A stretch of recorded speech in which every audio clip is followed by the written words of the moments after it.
Now I want to take you back to a fairy tale that many of you will be familiar with from your childhood, Little Red Riding Hood. Now as children we learn a lot from fairy tales, don't we? But some of them, like this one, can be dark and terrifying. Like the Grimm's Brothers version of this tale, it's a deeply bloody tale fraught with violence and passion. Now for me, it's a story about womanhood, and by that I mean menstruation. We're here in this dark forest of womanhood, surrounded by bloodshed. And although half of us have periods, they're still very much a taboo topic. So we're here with Red Riding Hood as she heads towards Grandma's house, because Grandma is ill, and her mother tells her to go directly to Grandma, taking gifts of cake and wine. But the wolf, the vicious wolf, gets ahead of Red Riding Hood and tricks Grandma and devours her.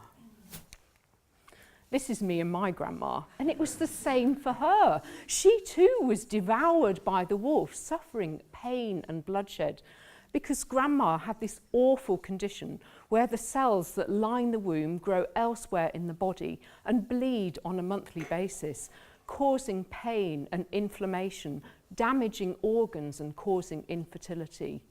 Grandma had endometriosis. She didn't know why sex was painful or why she had trouble conceiving, because people didn't talk about it. But bizarrely, it was the same for me growing up as a young woman too. My mother taught me that as a woman, I needed to endure pain, and not just the pain of periods and sex, but ultimately the pain of childbirth. Now, I suppose there's a sort of Britishness about it, a stiff upper lip, a lie back and think of England. But by the time I realised that sex wasn't meant to be painful, I was already divorced. And that was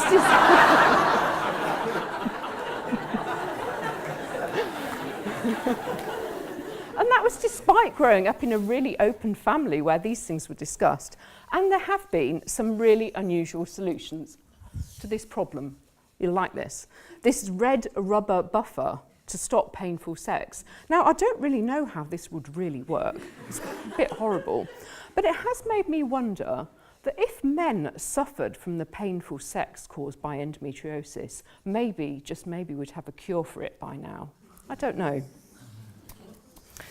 Now this is the female pelvis. It's beautiful, it's a work of art, but you can see how crammed in the organs are there together. And a cross-section shows the uterus or womb in the middle, with the bladder on the right and the rectum at the back. They're really close together. So perhaps we shouldn't think of endometriosis as purely a gynecological condition.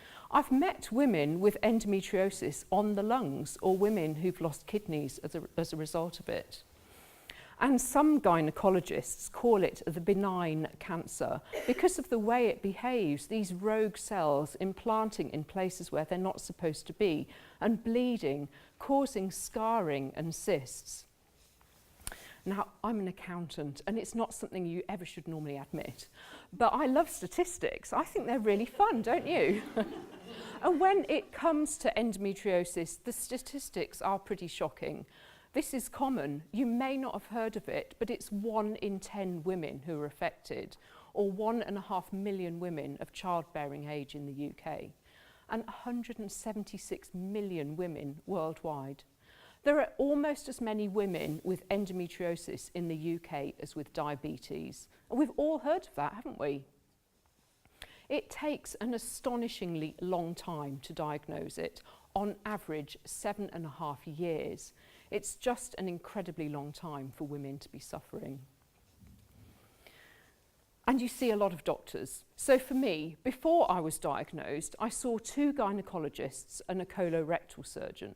And then afterwards, another gynecologist, another colorectal surgeon, 2 urologists, and a bunch of vascular consultants as well. That's a lot of doctors. And you can imagine, it's pretty undignified seeing all those doctors and having lots of intimate procedures done. But sometimes, when you're waiting for really quite serious procedures, you think of the most bizarre things. So I was waiting to have part of my bowel removed because it was damaged by the vicious wolf. But I was really worried about how to keep things tidy down there, you know, in the pubic hair region. Really worried. And so I asked my brother, I don't know why I asked my brother. I love him very dearly, but probably not the person to ask. I said, what should I do about it? And he said, shave it all off. And so I did. I have never seen my gynaecologist look so surprised. But seriously, you have so many operations. I've had 10 laparoscopic or keyhole procedures in the last 10 years and a bunch of other procedures besides. People would say to me, you're not having another operation, are you? Like I was having my hair done or buying a new handbag. It just becomes a normal part of your life. Now, I'm going to show you a short video clip of my bowel surgery. So if you're squeamish, it's quite out there. So please, if you're squeamish, just close your eyes for the next minute and I'll tell you when to open them again. There we go. So this was the surgery I had to remove part of my bowel because it was so damaged. And in the same operation, I had part of my bladder removed as well. But this is a vicious wolf, and it came back on my bladder again and again. I spent loads of time living with one of these, a catheter bag. That was pretty undignified too. And ultimately, I ended up taking medical retirement at the age of just 39 because I'd spent so much time off sick. My boss said I was unemployable, and you can understand his point. In the last 10 years alone, I've spent nearly 4 years off sick or having surgery or recovering from it. Would you really want to employ someone like that? I don't think so. So it's no wonder that this disease costs the UK economy in excess of £8 billion per annum, and yet still that hasn't been a sufficient incentive to do something more about it. Now, I hope that wasn't too scary. Now for something softer. Meet my fluffy uterus. Now, since Grandma's time, there have been some great surgical advances, but still, so many of us end up with female castration or a total hysterectomy as a result of this disease. And when the time came for me, I wanted to celebrate it. Frankly, it had been a long journey, so I had a bye-bye uterus party. I invited my girlfriends, and we had pink champagne, and a lovely friend of mine, who happens to be a gynaecologist, knitted me this uterus. And I hope that the wolf has finally been slain and that I'm out of this dark forest. Now these are my huntsmen. On the right, consultant gynaecologist Andrew Kent, who was a former pupil at this college, and on the left, colorectal surgeon Professor Rockall. It was their hard work performing meticulous surgeries that have made a difference to me. And I've learnt through having this disease and through being a charity trustee that sometimes you have to be prepared to climb a mountain in pink knickers to make a point. But it shouldn't be like that. But it's going to take all of us, men and women alike, to make a difference so that our daughters, our young women, don't have to go through this. I can't look the young women in my support group in the eyes and tell them that it's going to be any better for them than it has been for us. I can't make that promise, but I can talk about it. And now, so can you too. It's going to take fortitude to outwit this wolf. It's a terribly unsexy disease. It's bloody and it's taboo, but it's there, and not talking about it will not help young women one bit.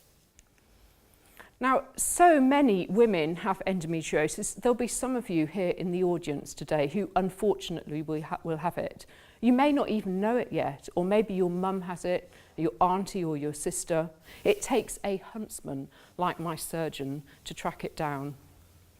Now, you've heard my story here today. It's no sweet fairy tale. It's bloody and it's dark. Grandma and I were devoured by the wolf, as were all these women in the slide who were brave enough to send in their photos for this talk. But the final message must go to our young ambassador, Alice. Thank you.